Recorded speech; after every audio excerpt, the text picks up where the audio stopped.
5 ఏండ్లకోసారి అమలు చేయాల్సిన వేతన సవరణను 8 ఏళ్లు అవుతున్నా ప్రభుత్వం పట్టించుకోకపోవడం సమంజసం కాదని, ఇప్పటికే 32 నెలలు గడిచినందున ఇంకా జాప్యం చేయకుండా పీఆర్సీ నివేదికను వెంటనే తెప్పించుకొని సంఘాలతో చర్చించి సమంజసమైన షిప్మెంట్‌తో 2023 జూలై 1 నుంచి అమలు చేయాలని యూటీఎఫ్ రాష్ట్ర అధ్యక్షుడు చావా రవి డిమాండ్ చేశారండి. గురువారం నల్గొండ జిల్లా కేంద్రంలోని సంఘ కార్యాలయంలో నిర్వహించిన విలేకరుల సమావేశంలో ఆయన మాట్లాడారు. కాంగ్రెస్ పార్టీ అధికారంలోకి వచ్చి 2 ఏళ్లు గడిచినా మేనిఫెస్టోలో ఇచ్చిన హామీలు అమలు చేయకుండా తత్సరం చేస్తున్నారని తప్పుబట్టారు. 2024 మార్చి నుండి రిటైర్డ్ అయిన ఉద్యోగుల బకాయిలు చెల్లించాలని, పెండింగ్ బిల్లులు క్లియర్ చేయాలని, డిఏ వాయిదాలను విడుదల చేయాలని కోరారు.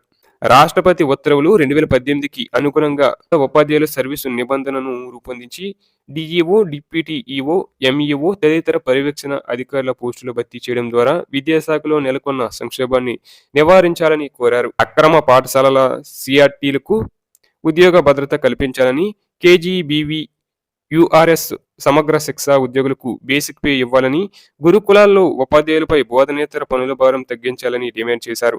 ఆరోగ్య కార్డులపై నగదు రహిత వైద్యం అందించాలనే ప్రభుత్వ నిర్ణయాన్ని స్వాగతిస్తున్నామని, అయితే ఉద్యోగులు, పెన్షనర్లపై చందా భారాన్ని తగ్గించాలని కోరారు.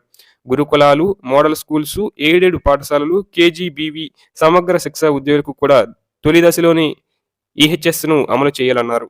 ఇక ట్యాట్ మినహాయింపు విషయంలో కేంద్ర ప్రభుత్వం నిర్లక్ష్యంగా వ్యవహరిస్తుందని, రాష్ట్ర ప్రభుత్వం చొరవ తీసుకుని అర్హత మార్కులను తగ్గించి ఇన్ సర్వీస్ ఉపాధ్యాయులకు రక్షణ కల్పించాలని కోరారు.